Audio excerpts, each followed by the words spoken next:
Gente, eu quero desejar boa noite a todos que estão aqui conosco, né? Quem não conhece ainda esse projeto é um projeto que fala de turismo, de hotelaria, de eventos, de gastronomia. E o nome do projeto é O Assunto é Turismo. Aqui nós trazemos de segunda a quinta-feira profissionais de diversas áreas, profissionais com muita qualidade, profissionais que de fato são competentes naquilo que se propõe fazer. E hoje vamos falar de turismo arqueológico, né? Acredito que é um turismo que poucas pessoas ainda ouvem falar. Não existe tantas pesquisas até no Brasil. Mas quando o Giovanni for falar com vocês, vocês irão perceber que, sem dúvida alguma, nós já, em algum momento já passamos, né, por um patrimônio arqueológico, já observamos em algum lugar e, principalmente, não entendemos, talvez, o que era aquilo. Mas hoje tenho vontade de começar a compreender com o professor Giovanni, que é um expert nisso. Então, fico muito feliz, professor, de estar conosco. Nós já dizemos aos nossos amigos que quem não assistiu a alguns dos nossos outros episódios, né, outros encontros nossos aqui nas lives, eles estão todos disponíveis no canal YouTube Cadidon Costa, o assunto é turismo.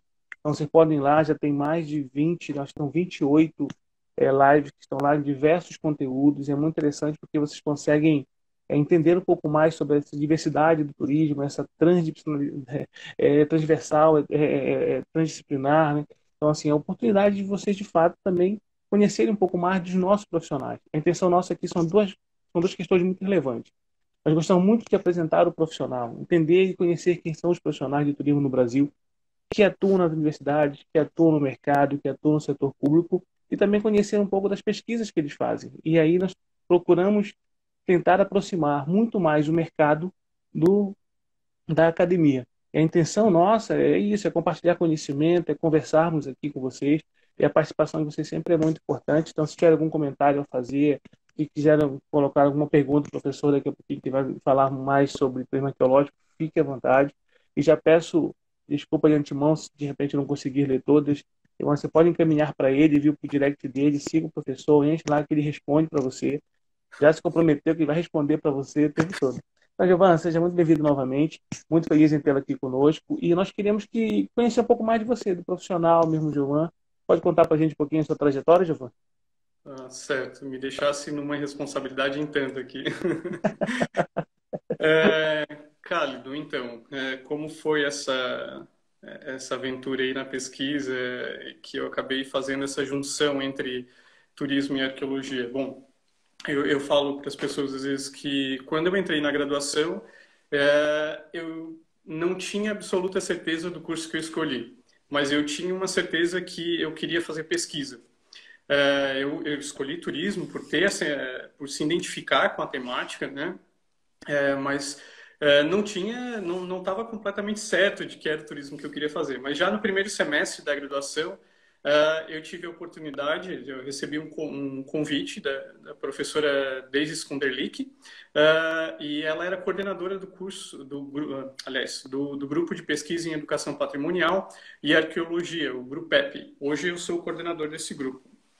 Na época, então, ela me convidou para fazer parte da pesquisa, inicialmente com um projeto de pesquisa, de iniciação à pesquisa, fazendo esse link, então, e pesquisando essa interface entre turismo e arqueologia.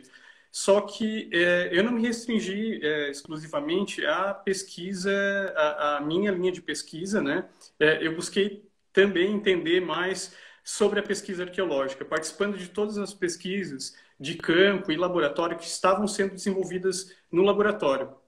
Então, apesar de eu ser um estudante da graduação em turismo, eu participava das escavações arqueológicas, eu participava das análises em laboratório, análise de cerâmica, análise de material lítico, remanescente ósseo humano também, várias etapas no laboratório eu desenvolvi, eu participei, porque eu tinha interesse em conhecer mais sobre a pesquisa arqueológica. Na época, quando a minha família soube que que eu ingressei no grupo de arqueologia, eles falaram: pronto, agora tu está no lugar certo. Isso porque desde criança eles sempre falavam muito, porque eu sempre tinha muito interesse pela história da família, a história do bairro, entender mais sobre a história desses locais. Então, quando eles viram, apesar de que eu não havia me dado conta, mas quando eles souberam que eu entrei nesse grupo, eles ficaram, olha, agora tu acho que se achou. Tu tá no lugar Eles certo. já sabiam disso, né? Eles já É, sabiam. eles perceberam antes de mim. E É. daí, isso foi lá em 2006, né? Terminei a graduação, aliás, fui para um intercâmbio em Portugal, na Escola Superior de Hotelaria e Turismo de Estoril. E lá a intenção era fazer um estágio também nessa área, né? Fiz alguns contatos na universidade, na própria Universidade de Lisboa, com arqueologia, porém na época não rendeu, eu não consegui participar de um campo lá. E eu acabei fazendo meu estágio no Hotel Palácio de Estoril. Era um hotel que ficava no Conselho de Cascais. E eu acabei fazendo meu estágio, que essa é a intenção do intercâmbio, né? Além das disciplinas que eu cursei na Este, também desenvolver um estágio. E tive a oportunidade de fazer o estágio nesse hotel. Era um hotel também bastante emblemático do ponto de vista histórico também. Foi onde foi gravado um dos filmes do 007 em Portugal, então foi Legal. tava me encontrando e depois voltei do intercâmbio, né? Fiquei um período lá, fiquei um ano, voltei do intercâmbio e continuei no Grupep. Concluí a minha graduação. Ao fim da graduação, eu comecei a ingressar no curso de História. Terminei o turismo, comecei a fazer as disciplinas do curso de História e fiquei no curso de História até eu passar na seleção do mestrado em Turismo e Hotelaria na Univale, né? Fui fazer a seleção, escrevi um projeto. Na época, eu lembro que eu tinha usado a bibliografia, os livros da Doris no meu TCC e fiquei fascinado com aquilo, com a possibilidade de estudar com a Doris. E fui fazer a Oito. seleção na Univale, passei, né? A minha primeira opção como orientadora foi a Doris, coloquei logo a Doris, porque, né, aquela visão e tudo, né? E só que eu tive a oportunidade de conhecer o Francisco na época. As primeiras disciplinas que eu fiz no mestrado foi com o Francisco. E eu vi para o que eu gostaria de fazer, apesar de que a Doris pesquisava muito planejamento turístico, eu vi que ele teria muito a contribuir com a minha pesquisa. E daí, a partir disso, então, conversei com ele se interessou pela pesquisa e ele aceitou orientar a minha pesquisa de mestrado. E daí foi o mestrado e depois o doutorado, né? A gente participou da primeira turma de doutorado juntos, né? Acabei, então, também tendo ele como orientador no doutorado e sempre trabalhando então essa interface entre turismo e arqueologia, né? Nesse meio tempo também, enquanto eu estava fazendo na período mais ou menos em conclusão do mestrado por ali, eu também concluí uma especialização em arqueologia subaquática pelo Instituto Politécnico de Tomar. Daí sim, nessa oportunidade, quando eu voltei para concluir os estágios da especialização, tive a oportunidade de escavar um sítio arqueológico. Não era pré-histórico, era um sítio do período histórico, do período romano, mas né, foi bastante interessante pela condição, né? A gente estava escavando em meio úmido, era numa gruta, uma tipologia de escavação muito distinta do que eu tinha participado até então no Brasil. Foi bastante interessante. E hoje também é docente, né, Giovanni? Você é docente hoje da Unisul, Ah, sim. né? Vamos Né? lá, detalhes. Sim, hoje eu sou, a partir de. Eu tive um período como docente no ano de 2014, e a partir de 2017, então, eu deixo o quadro técnico, porque inicialmente eu fui um bolsista no Grupep, depois eu fui contratado como um técnico de laboratório.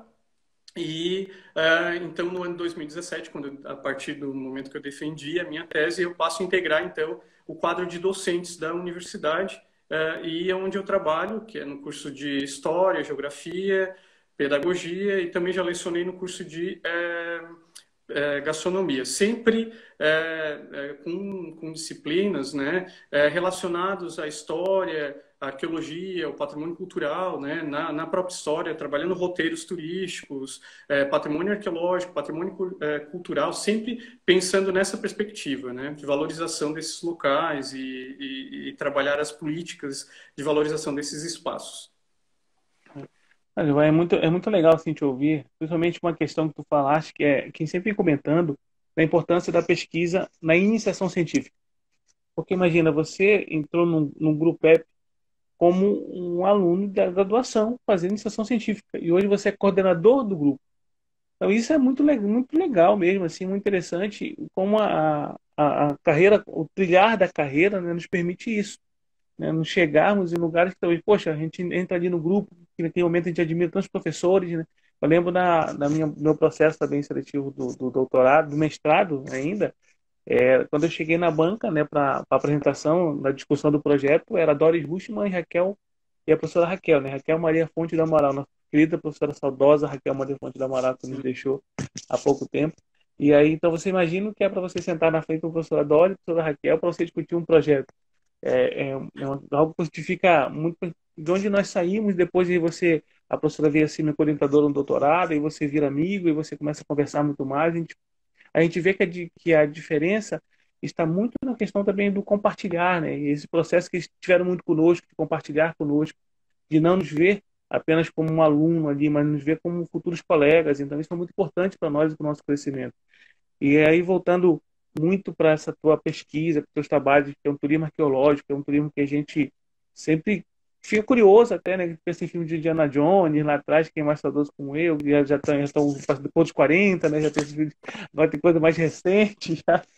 E aí, Giovanna, eu pensando nesse turismo arqueológico, nesse patrimônio, digamos, arqueológico, qual a relação que se tem hoje, eu penso, em patrimônio arqueológico e a identidade, por exemplo? Se busca muito hoje falar de identidade, né, assim, de pertencimento. Qual essa relação pode nos contar sobre isso, do patrimônio Vamos, arqueológico e identidade? vamos lá, pode ser bem complexo essa discussão. Cara, Vamos no entanto, tentando. a questão do patrimônio arqueológico. A gente tem, numa perspectiva aí de construção da história do Brasil, a gente tem um período pré-histórico muito maior do que a nossa história. Né? Quando a gente fala do patrimônio pré-histórico, normalmente, né, até pelo número de sítios arqueológicos, a gente tem um número muito maior de sítios pré-históricos. Né? Então, a gente tinha grupos diversos, né, vários grupos que estavam vendo, que manifestavam suas culturas de formas muito distintas, né. É claro que haviam grupos que tinham semelhanças, mas a gente pensar na pré-história e atualmente também, né, os povos indígenas, a gente está pensando numa diversidade, por isso sim, né, a gente tem que tratar com o termo correto, é povos indígenas, pessoal. É esse termo que a gente tem que tratar dos povos. Quando a gente usa um termo índio, a gente está usando um termo muito homogêneo para um grupo que era bastante diverso, né? Que falavam línguas diferentes, que eram ligados a troncos linguísticos distintos. Né? E é importante a gente ter essa observação. A gente não está falando de um único grupo, a gente está falando de vários grupos que se organizavam de formas diferentes, que tinham uma lógica cultural própria, né? Muito distinta um do outro, alguns se assemelhando, né, claro, mas a gente está falando de povos indígenas. E daí o Calvin está falando essa questão da identidade. Isso por causa de algumas conversas que a gente estava tendo em relação à valorização do nosso legado arqueológico, né? Por ser esses grupos pré-históricos, né? Quem são eles, né? Primeiro, eu acho que é a pergunta que a gente deve fazer. Todo patrimônio, ele é um suporte de memória. Ele guarda ali o patrimônio material, ele tem consigo ele é testemunho da história. E quando a gente pensa no patrimônio arqueológico, a maior parte deles, a gente tem patrimônio arqueológico também do período histórico, tá, pessoal? Mas pensando numa perspectiva pré-histórica, o que esses patrimônios testemunham? Que grupos eram esses? Né? E daí a gente vai ver que a maior parte desses patrimônios arqueológicos, pré-históricos, estão ligados às sociedades indígenas. E daí a gente pode pensar numa questão da construção da história oficial nacional, né? Onde esses grupos estavam nessa construção da história nacional. né? Muitas vezes eram grupos que foram relegados da história oficial nacional, né? Quando a história nacional foi forjada, né? Os heróis buscavam-se contar a história a partir dos grupos que dominaram a sociedade, né? Que eram os grupos de colonizadores, né? E muitas vezes esses grupos, né? E tanto os povos indígenas quanto os povos afrodescendentes, os negros, também não tiveram muitas vezes o espaço dentro dessa construção da história nacional. Isso é um caminho muito recente, né? Principalmente a partir da luta, dos movimentos sociais que buscam, então, ser representados através do seu patrimônio cultural, né? Então, é uma conquista mais recente, né? E daí, quando o Cálido não está falando a questão da identidade com o patrimônio cultural, por que essa questão de identidade com o patrimônio? Né? Então, se são grupos que foram relegados, eu desconheço esses grupos, né? Construíram um patrimônio no qual eu não conheço esse patrimônio, logo eu não tenho uma identidade com esses patrimônios. Obviamente, o patrimônio ele sempre vai ser um patrimônio, né? Ele está ali, ele representa uma história, ele é o suporte dessa história. Mas nem sempre ele é gerador de identidade. E isso é um problema. Quando a gente não tem essa identidade da população local, que a população local não se identifica, é difícil a gente conseguir uma efetividade nas políticas de preservação desses espaços, né? E eles acabam sendo relegados, vão sendo esquecidos, são destruídos, né?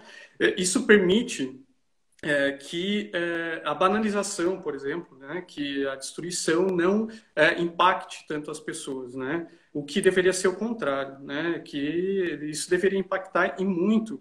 Né? A gente tem ali histórias milenares, muitas vezes de sítios arqueológicos que são destruídas.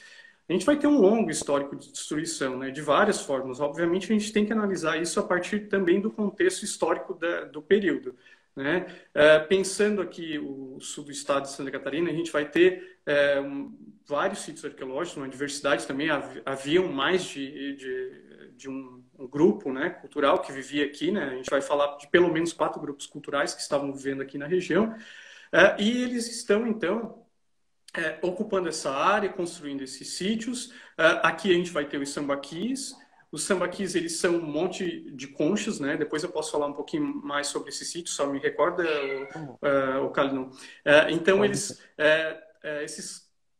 sambaquis, a característica deles é esse amontoado de conchas. Essas conchas, muitas vezes, eram utilizadas tanto para moagem, né, para utilizar depois como corretivo no solo, também eram utilizados nas construções do período, muitas vezes também eram utilizados como material também para aterros, tanto de terrenos quanto também, principalmente de estradas, né?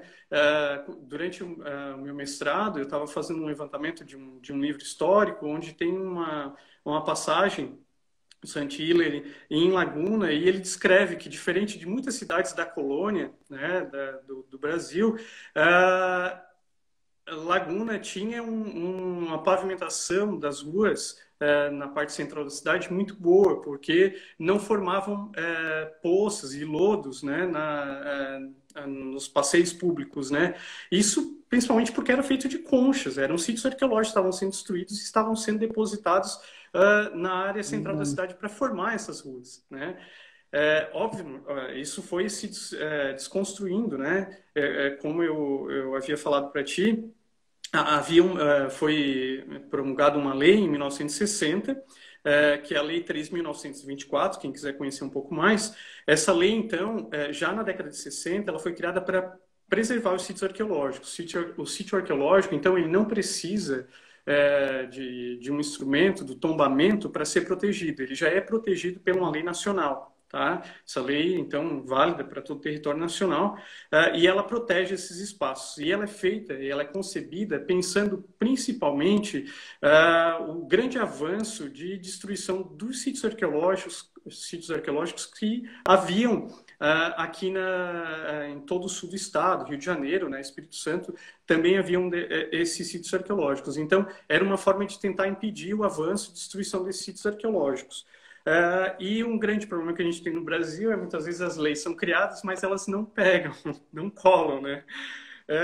E a lei, então, ela é criada na década de 60, havia uma série de, toda uma indústria caeira, que a gente chama, né, que mineravam esses sítios arqueológicos, porém a atividade ela não cessa em 1960. Muitas vezes a gente vai ter registro de destruição dos sítios arqueológicos aqui, ao menos de uma forma contínua, né, até a década de 80. E muitas vezes é empreendida pelo próprio poder público municipal da região, que talvez não mais numa fase de mineração, como antes, para a extração das conchas, para a fabricação do cal, mas numa fase de utilização do material como aterro. Então, por ser concha, terra, compacta muito bem o solo. Então, para aterro, vamos dizer que historicamente ele já estava muito conhecido como material útil para esse tipo de construção. E, obviamente, isso tem que ser desconstruído, né? Eu falando para ti a questão do conhecimento, né? De conhecer. É muito importante que as pessoas conheçam do que a gente está falando. Quando eu não posso dizer para ti, né, o Calidon, que o sítio, o Sambaqui tem que ser um patrimônio para ti, tu tem que ter essa identidade com esse local, mas eu tenho que dar a oportunidade ao Calidon de conhecer do que a gente está falando, né? Ele não é um amontoado irregular de conchas, né, o sambaquis. Ele na verdade, uma construção. O sambaquis é intencional a construção, tá? Não essas teorias de que o local seria, na verdade, um lixão dos índios. Isso já caiu por terra. Na verdade, o local é um local ritualístico, onde eles estavam sepultando seus mortos. Ele funcionava como, vamos dizer, um sambaqui, a intenção talvez não fosse chegar necessariamente ao pico, né? Mas o sambaqui era uma série de montículos, né? Onde eles iam sepultando seus mortos, iam produzindo seus rituais e assim sempre sequente, construindo em várias camadas. E muitos desses sítios, levaram mais de 1.000 anos para construir. A gente vai ter o caso aqui, por exemplo, do sítio Jabuticabeira 2, em Jaguaruna, que pela data que a gente tem até o momento de base e topo, ele levou em torno de 800 anos de construção. A gente vai ter o sítio Garopaba do Sul, que hoje ele é um dos maiores sítios sambaquis do Brasil.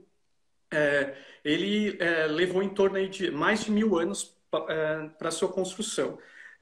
Hoje, o que a gente tem desse sítio, a parte mais elevada desse sítio arqueológico tem 28 metros. Né? E ele não está mais preservado integralmente, ele foi minerado também. Um arqueólogo que era muito atuante na década de 60 até 80, aqui no sul do estado, na verdade em todo o estado de Santa Catarina, ele realizou pesquisa, né, que é o Padre Ror, né? Ele relata que esse sítio, nesse período, provavelmente ele deveria chegar em torno de 70 metros de altura. Então, uma construção totalmente antrópica, intencional. Esses grupos estavam vivendo. Então, eram grupos bastante estáveis, né? Eles estavam habitando a região de Paleolagoa, né? E a gente pensar, eu tinha falado para ti sobre as datas e tu se impressionou um pouco também, a questão dos sambaquis. Aqui no sul do estado, a gente tem sambaquis de mais de 7.000 anos 7.000 anos atrás, né? Então, pense, só para ter uma referência de cronologia, muitos desses sítios foram construídos antes das pirâmides do Egito, né? Obviamente não cessou, né? As pirâmides depois passaram a ser construídas lá no Egito e os sambaquis ainda estavam sendo construídos aqui. Continuaram esse tipo de construção.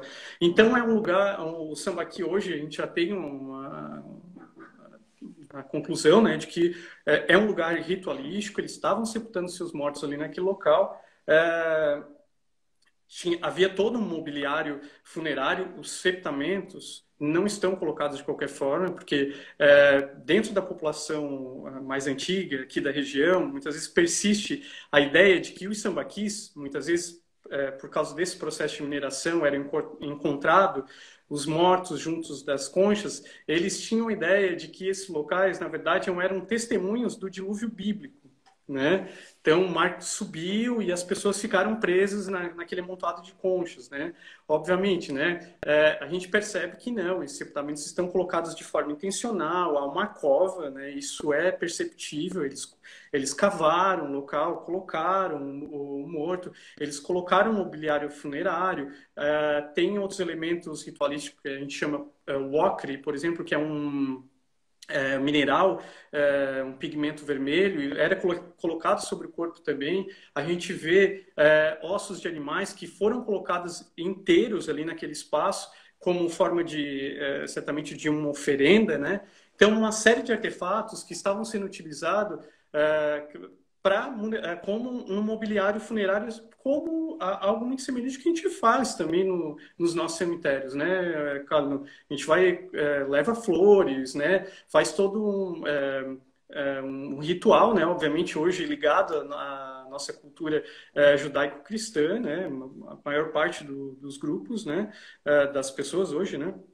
Mas eles tinham uma cultura própria, então, de sepultar os seus mortos.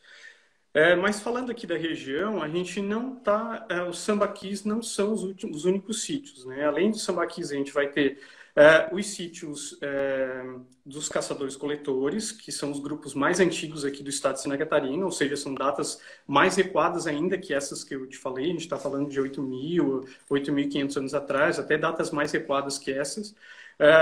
Depois a gente vai ter também os grupos Gs, né, que daí a gente vai ter os caigangues, né, o tronco linguístico macro-G, né, a gente vai ter os grupos Xoklengs e os grupos, aliás, Xoklengs é um nome que historicamente eles ficaram conhecidos, como o colonizador deu o nome, né, para esses grupos de Xokleng. Hoje esses grupos se auto-reconhecem de Laclanon. Então é Laclanon Xokleng, que era a terminologia antiga, então eles acabam utilizando as duas terminologias com barra, né, para identificar esse grupo. Os grupos Caigangues, né, e por último, então o último grupo a acessar essa região são os grupos Guaranis, que eram povos amazônicos, né, que migraram, né, em levas distintas, né, pelo litoral e pelo interior do Brasil e chegaram aqui na região algum tempo antes da chegada do colonizador, né? Até o momento, assim, pelas datas que a gente está estudando dos sítios na região, os grupos guaranis e os sambaqueiros não tiveram contatos. Eles não viveram concomitantes. Os sambaqueiros eles tiveram contatos com outros grupos, né? Ao menos assim, vamos lá, deixa eu ser mais claro. Não necessariamente, não é que o grupo não teve contato, mas a produção desse tipo de sítio já não ocorria mais quando os guaranis chegaram. Poderia ter havido alguma mudança cultural no grupo, né? E eles já não estavam mais construindo os sambaquis. Caldo, se tu puder guiar aí a conversa, fique à vontade. Não, Eu tô você com medo fica tranquilo. eu já estou Eu queria preocupado muito em te se ouvir. tornar uma aula muito mais Não, de arqueologia do que... não, mas é um entendimento nosso muito importante por causa disso, porque na verdade eu estou feliz demais de te ouvir dessa forma ainda, porque são conteúdos que de fato fazem parte não do dia a dia nosso, mas são conteúdos que nós, em algum momento, queríamos até conhecer um pouco mais sobre a pesquisa, conhecer um pouco mais sobre a arqueologia, porque nós utilizamos esses patrimônios, passamos por eles, nós visitamos muitas vezes ele e nem sabemos do que é aquilo. Uhum, Vou dar um exemplo aqui em Macapá, nós temos muito hoje no Amapá, a questão do Maracacunani, umas zonas funerárias, né, de outros povos, de outras. Mas assim, são histórias nossas muito pertinentes à nossa realidade amazônica. A própria Renata Paula fala que tem uma pesquisadora, Ana Roosevelt, identificou um sambaqui no Pará, né, lá em Santarém, no Pará, né, uhum. uma propriedade particular, é conhecida como Santa Peninha. E até a própria Silvia Tossi, ela, uma amiga nossa bem de Foz, né, ela diz que sequer o TR, né, para Conceição contemplou as reduções e desestimulam esse debate. Eu não sei o que vem a ser TR, né? Termo de Sequer referência o, específica, que dentro de, do processo de licenciamento ambiental, na arqueologia, tu tem que ter um termo de referência específico que é emitido pelo IFAM, onde ele vai dar um parecer sobre quais os estudos são obrigatórios para Aquele ser desenvolvidos pode naquela área. perfeito. E talvez essa é a crítica, né? É. É, E- pode falar. Sim, certo. Giovana, uma dúvida que a gente tem. A utilização do turismo nesses lugares são, claro, existem lugares que podem ser visitados e outros não. Eu te explicar depois um pouquinho isso para gente, mas só uma dúvida que eu fico é o patrimônio arqueológico, ele é uma categoria dentro dos patrimônios culturais? Como é que ele é visto assim? Como é que ele é? Só uma Então, dúvida. vamos lá, vamos lá. O patrimônio arqueológico ele é um portador da história, portador da cultura local. Então, em si, ele é um patrimônio cultural, né? Inconteste isso, né? A categoria arqueológico é porque muitas vezes são objetos, paisagens que foram estudados pela arqueologia, e por isso que ele acaba recebendo essa subcategoria, vamos dizer. Mas ele está embaixo de um guarda-chuva que é o patrimônio cultural. Vamos dizer, ele é uma categoria dentro do patrimônio cultural. Tá? Então, em relação a isso, ao turismo, quando a gente pensa nesse patrimônio arqueológico, existe algum tipo que não pode ser visitado? Como é a questão da visitação deles? Como é que pode? Porque nós temos lugares no Brasil hoje que são muito mais vistos, né? Até o nosso amigo aqui, André, ele falou também da Serra Capivara, que você também vai comentar daqui a pouco sobre o que é Serra Capivara, sete cidades, né? Outra. E como é que você consegue ver isso, o turismo, essa relação, Giovanni? Tu pesquisasse alguns destinos, né? Uhum. A Serra da Capivara não é única, né, mas com certeza é um destino de turismo arqueológico mais emblemático do Brasil. Acho que com certeza pensando na Serra questão Capivara é das no Piauí, né, Giovanni? Só para dizer onde é no que é. Piauí, isso. Eu tive a oportunidade de conhecer alguns anos atrás e pensando em questão de infraestruturas, com certeza é que está mais avançado, onde eles conseguiram construir, né, através, são anos de pesquisa também da Nied Guidon, não é algo recente, mas a partir disso, então, eles conseguiram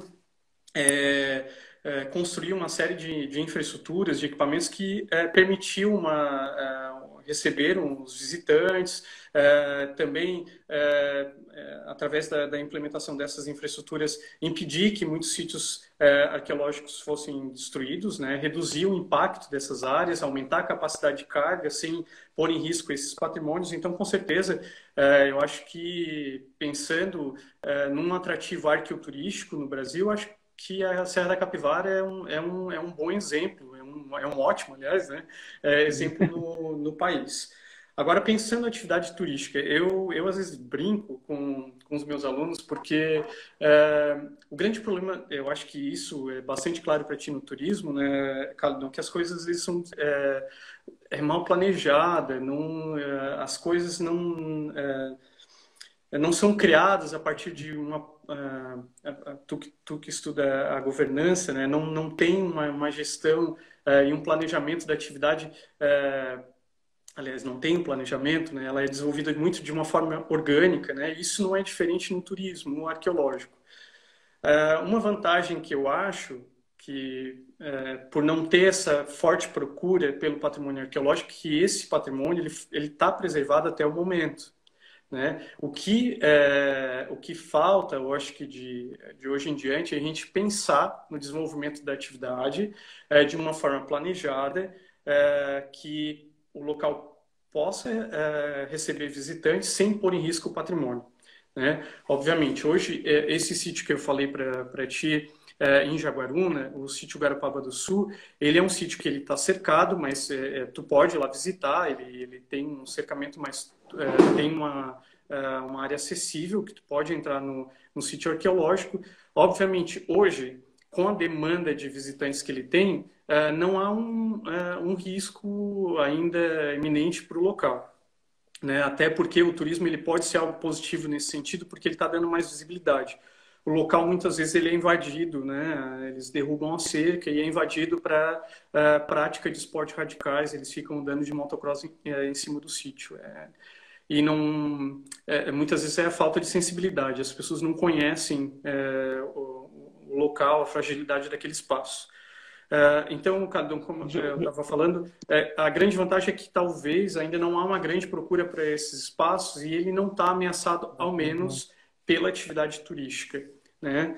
O que a gente pode pensar é planejar a atividade, começar a construir um segmento turístico consolidado, planejado e que, obviamente, daí com todos os instrumentos, isso foi a minha tese, né, buscar propor uma estratégia de desenvolvimento do turismo arqueológico sem pôr em risco o patrimônio arqueológico, né? E eu penso que é possível, né? Obviamente tem várias etapas que a gente tem que cumprir para que não coloque o patrimônio em risco, mas sobre a tua questão, se pode visitar, pode visitar. O que tem que haver, muitas vezes, é essa consciência também dos visitantes em saber que o sítio arqueológico ele é interessante e todas as peças que compõem o patrimônio arqueológico ele deve ficar no sítio arqueológico, né? Ele não deve virar um souvenir.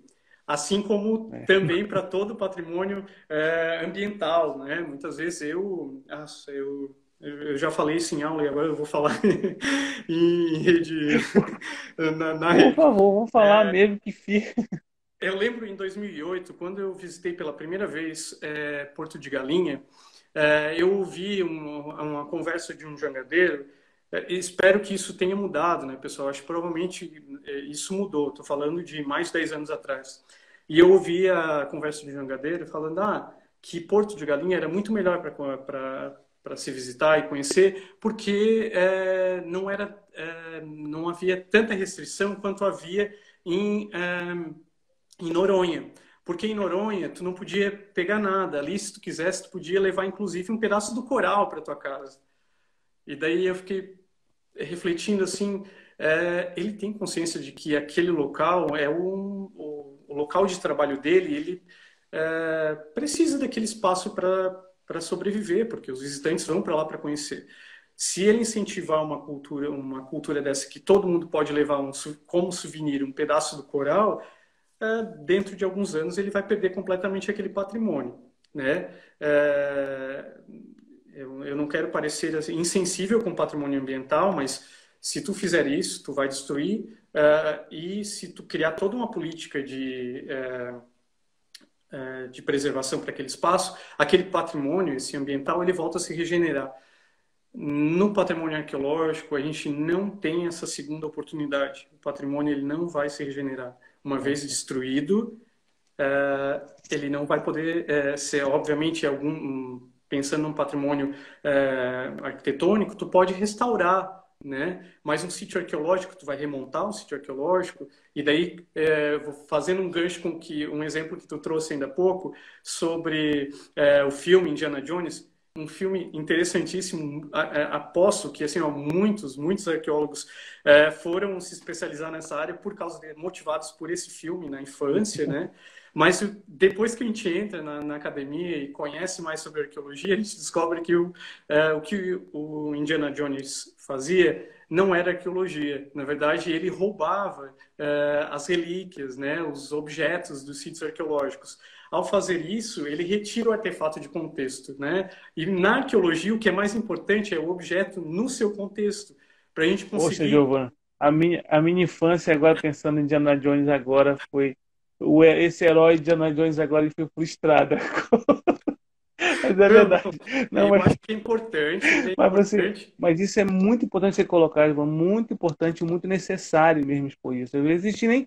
Olha, eu te confesso que eu não tinha observado por esse lado, sabe? Nenhuma vez assim observado que na verdade estava tirando algo que não ter uma segunda chance. Esse lado de não ter segunda chance é o que você vem falando.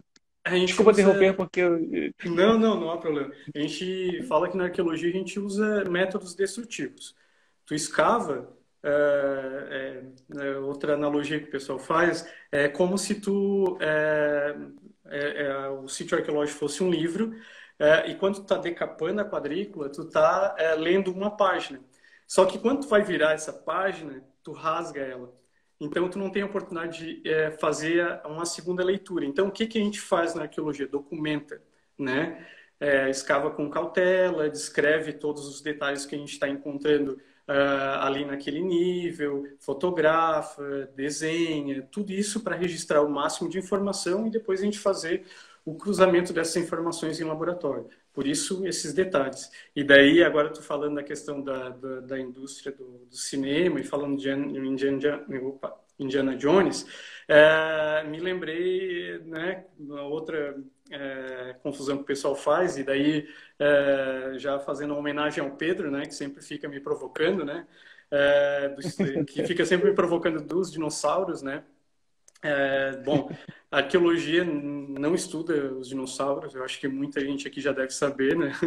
A arqueologia, ela estuda só as sociedades humanas, e quem se ocupa do estudo dos dinossauros, desses seres fossilizados, né? Não só esses animais, é a paleontologia.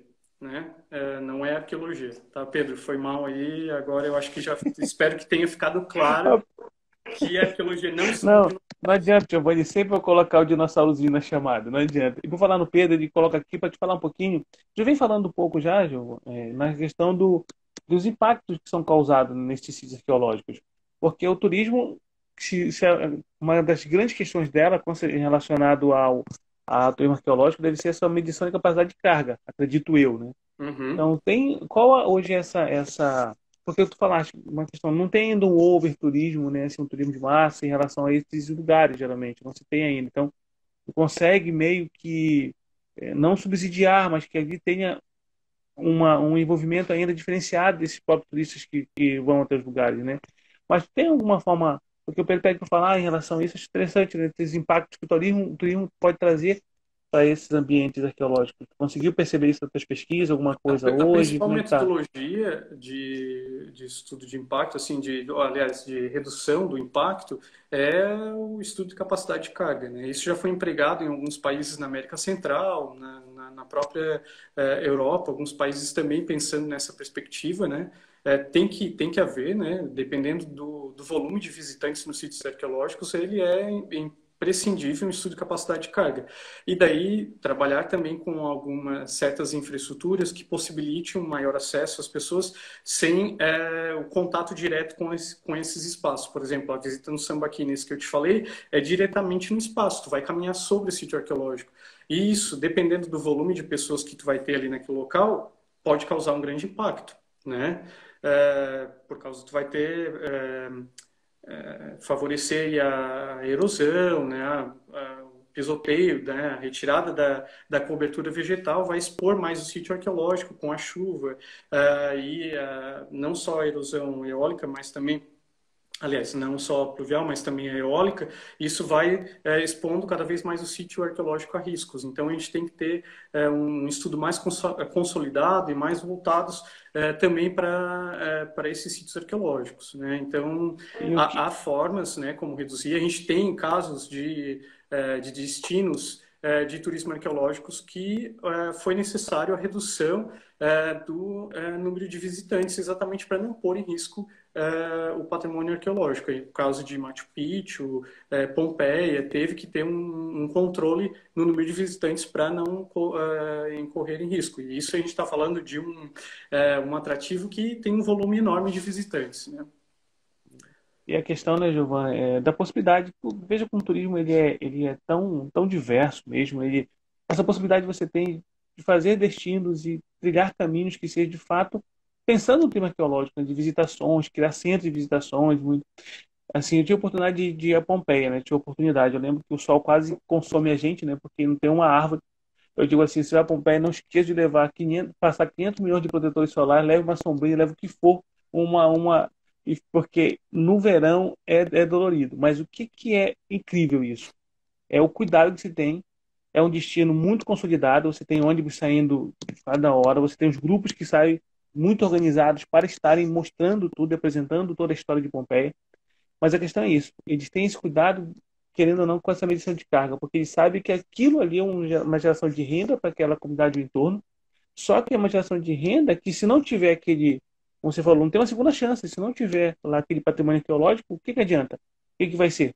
Né? Não dá para colocar só lá um monumento lá e contar a história toda de Pompeia se você tem a oportunidade de contar através de todos os aspectos que estão ali, todos os patrimônios que estão ali.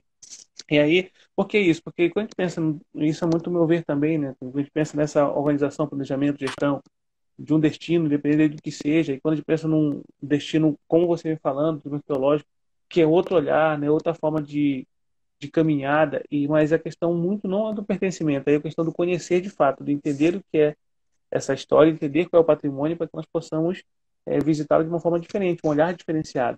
A Renata Paula coloca novamente assim, que aqui na região de Tapajós, no município de Monte Alegre, a ocorrência de pinturas rupestres, né?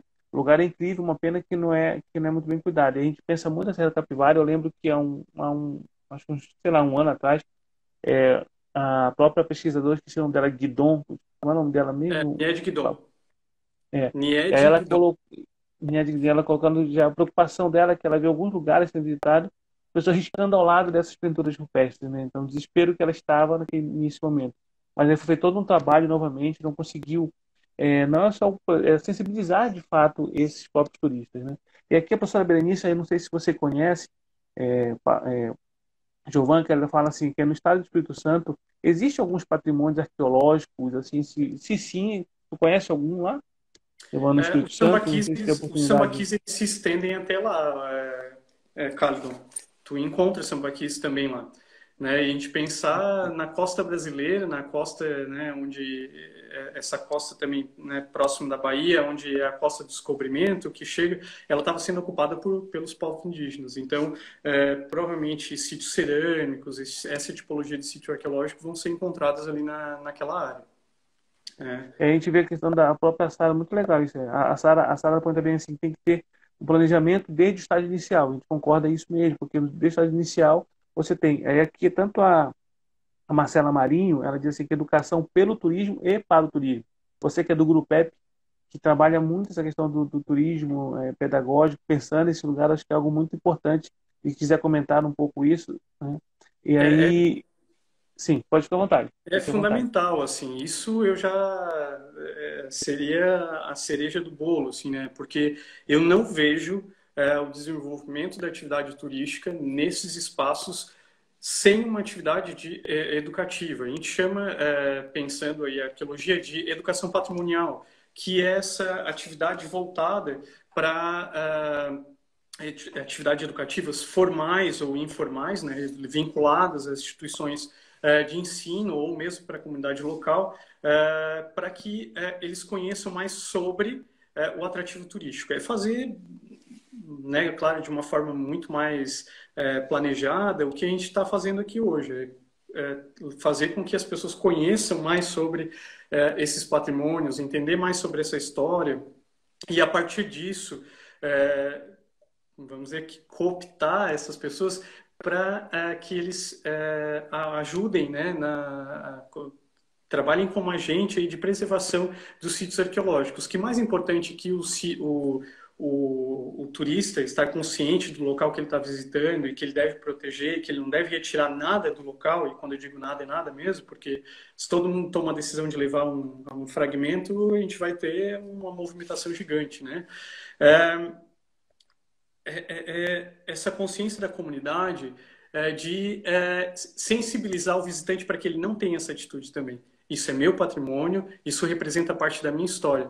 Quando a gente está pensando, o sítio arqueológico é dos povos indígenas. Eu, né, Gilvan, e daí eu posso estar advogando, né, por causa da minha área de pesquisa, mas eu me identifico com essa história. Eu acho que, acima de tudo, esses sítios, eles são representativos da minha história regional, da pré-história do sul de Santa Catarina, né, e o Brasil.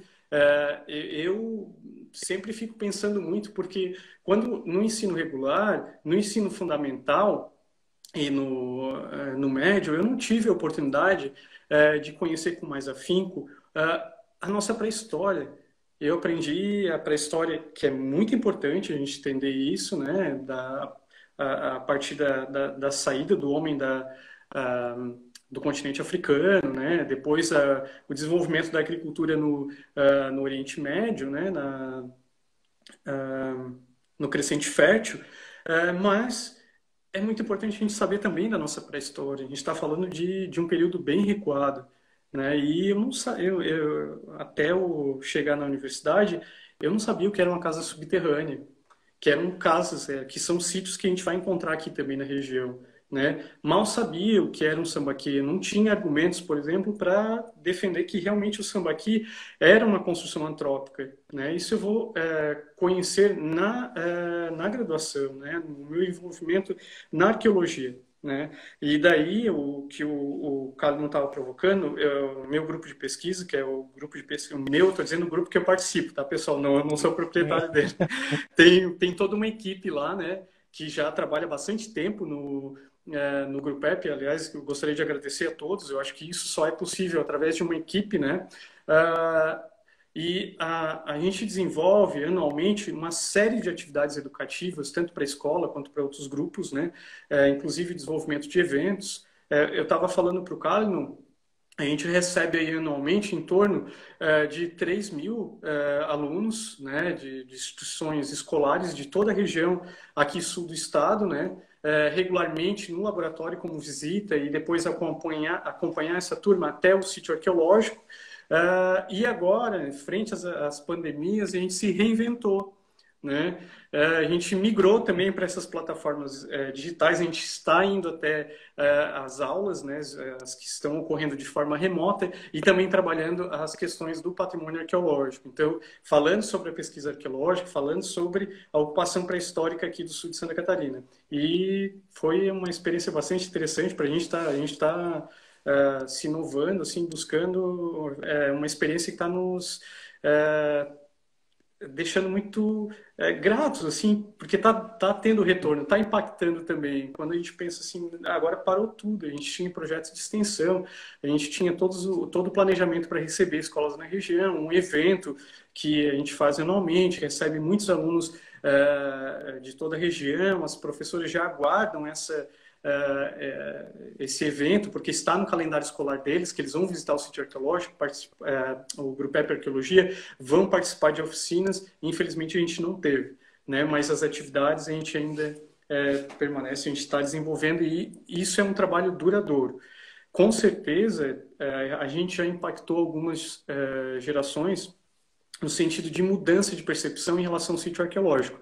Talvez ainda a gente não tenha agentes engajados na preservação do sítio arqueológico, mas a gente tem pessoas que compreenderam, são sensíveis e já tem toda uma consciência distinta dos sítios arqueológicos. Isso a gente já consegue perceber de alguma forma, né? Maravilha, Giovana. Que maravilha mesmo. Giovana, nós temos só 5 minutinhos, já está terminando já. Voa. Falou que passava muito rápido, eu não pensei que fosse tão rápido mesmo. Isso que é muito rápido, porque assim, eu sempre digo que conversa boa, com craques como você, sempre é muito bom conversar, né? E quando a gente pensa, eu sempre tenho uma questão que eu penso muito, eu vou em relação a esses projetos, não somente pensando no tema arqueológico, mas turismo de base comunitária, turismo, o ecoturismo, que trabalha com pessoas, né? Que em muitos momentos eles não têm talvez um conhecimento adequado do que é aquela região, aquele lugar para ele. E essa própria questão aí é uma questão que eu digo sempre, são dos que contratam essas pessoas para trabalhar em determinados locais, né? Porque esse contratar, eu digo assim, que é você passar informação para ele, olha, não tire isso porque isso é necessário ficar para o local. Né? Talvez não seja nem uma consciência que não tem, veja, a própria sensibilidade dele em relação a isso não é vista ainda, porque para eles é muito natural aquilo. Né? Então isso é muito interessante que eu vejo, Juan, e o trabalho que vocês fazem nesse sentido. Né? Porque você pega essas crianças, esses jovens, eles vão ter o caminhar dele vai ser um caminhar muito interessante, porque vai ser um olhar diferente, vai ser um olhar visto para dentro, nem de conhecer tudo que está em sua volta e vai dizer, poxa, mas para isso aqui é nosso. A tua fala foi perfeita nisso, né? Por isso que eu confesso que eu estou muito feliz mesmo. Tenho ficado muito feliz nessas nossas lives e muito contente, assim, porque foi muito esclarecedor, questões que eu não tinha ideia, de fato, né? O olhar da arqueologia para o turismo, o olhar desses sítios arqueológicos desta forma, né? E entender que tem muita gente boa no Brasil que está trabalhando isso, está produzindo. Então, Giovana, desde já te agradeço, viu? Muito obrigado por estar conosco, por ter sido dado uma aula para nós sobre arqueologia no turismo, né? Essa possibilidade maior. Quem tiver interesse, gente, não deixe de seguir o Giovanna, né? Mande mensagens para ele de todas as formas que ele vai responder para você. Né? Agradeço a todos que estão aqui, sabe, estão nos acompanhando. Perdoe por não ter lido todas as mensagens de vocês, mas fique à vontade. Quem chegou agora não pôde assistir todo vai estar disponível daqui a uns 2, 3 dias lá no YouTube, no canal Caridon Costa. O assunto é turismo. Então entrem lá, se inscrevam, compartilhem, fiquem à vontade para comentar. Então, Giovanna, você tem 2 minutos para despedir de todos os nossos amigos aqui. né? Fique à vontade. Vamos lá.